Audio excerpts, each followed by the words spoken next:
Hello, welcome to Puthiyakavu Pongala. ഇത് പൊങ്കാലകളുടെ season തന്നെയാണ്. നമ്മൾ മറ്റെവിടെയും പൊങ്കാല ഇട്ടില്ല. കഴിഞ്ഞ 2 വർഷമായിട്ട് മുടങ്ങാതെ പുതിയ അമ്മയ്ക്ക് പൊങ്കാല ഇടുന്നതുകൊണ്ട് ഈ റിട്ടേൺ ടൈം ആയപ്പോൾ പൊങ്കാല ഇട്ടാലോ എന്നൊരു തോന്നൽ. അങ്ങനെ ഞങ്ങളെല്ലാവരും കൂടെ പ്ലാൻ ചെയ്ത് ഓക്കെ പുതിയകാവ് പൊങ്കാല.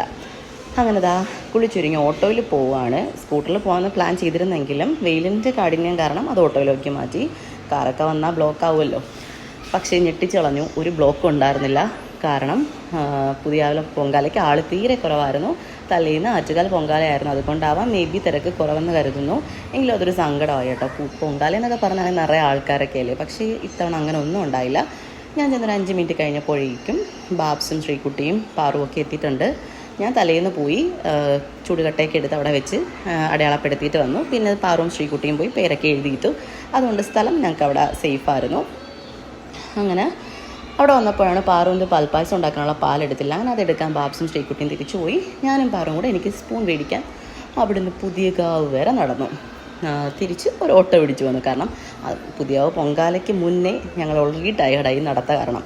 വന്നപ്പോഴറിയുന്നത് പഴം തികയത്തില്ല. വീണ്ടും ഞങ്ങൾ പഴം മേടിക്കാൻ വീണ്ടും നടന്നു. ശ്രീകുട്ടിയുടെ ഐഡിയ കാരണം ചെരുപ്പിടാതാണ് പോയത്. കാല് പുള്ളി പഞ്ചറായി, കാരണം അത്രയ്ക്ക് വെയിലായിരുന്നു. തിരിച്ചൊരു ഓട്ടോ വിളിച്ച് പകുതി വരെ വന്നപ്പോൾ അവിടം വരെ ഓട്ടോ പോത്തോളൂ. പിന്നെ അവിടെ നിന്ന് നടന്ന് ഞങ്ങളിതാ പൊങ്കാലയ്ക്ക് എത്തി. കലത്തിൽ വെള്ളം നിറച്ചു. പിന്നെ ശ്രീകുട്ടിയുടെ കുഞ്ഞമ്മ ഉണ്ടായിരുന്നു. അതുകൊണ്ട് ഞങ്ങൾക്ക് തീയും അടുപ്പുമായിട്ടൊന്നും വലിയ ബന്ധം ഞങ്ങളിൽ ആർക്കും ഇല്ലാത്തത് കാരണം കുഞ്ഞമ്മയുടെ അണ്ടറിൽ ഒരു കെയറിങ് ഉണ്ടായിരുന്നു. അത് വളരെ ഉപകാരമായിരുന്നു. അങ്ങനെ ഇതാ പൊങ്കാലയ്ക്ക് പ്രാർത്ഥിച്ച് തീ കൊളുത്തി. എല്ലാവർക്കും നല്ലത് വരട്ടെ എന്ന് പ്രാർത്ഥിച്ചിട്ടുണ്ട്.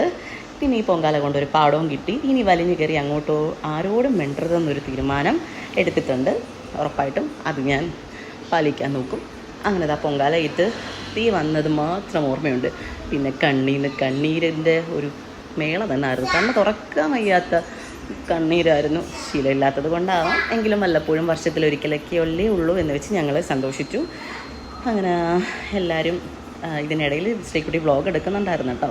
പിന്നെ ഫോൺ ഞങ്ങൾക്ക് ഓവറായിട്ട് യൂസ് ചെയ്യാൻ പറ്റില്ല. കാരണം ഒന്ന് ഓവർ ഹീറ്റ്, അടുപ്പിൻ്റെ ചൂടും വെയിലിൻ്റെ ചൂടും കാരണം ഫോൺ ഓവർ ഹീറ്റ് ആവുന്നുണ്ടായിരുന്നു. സോ ഞങ്ങളത് ബാഗിൽ ഇട്ടിട്ട് പ്രാർത്ഥിച്ച് അവിടെയൊക്കെ നിന്നു.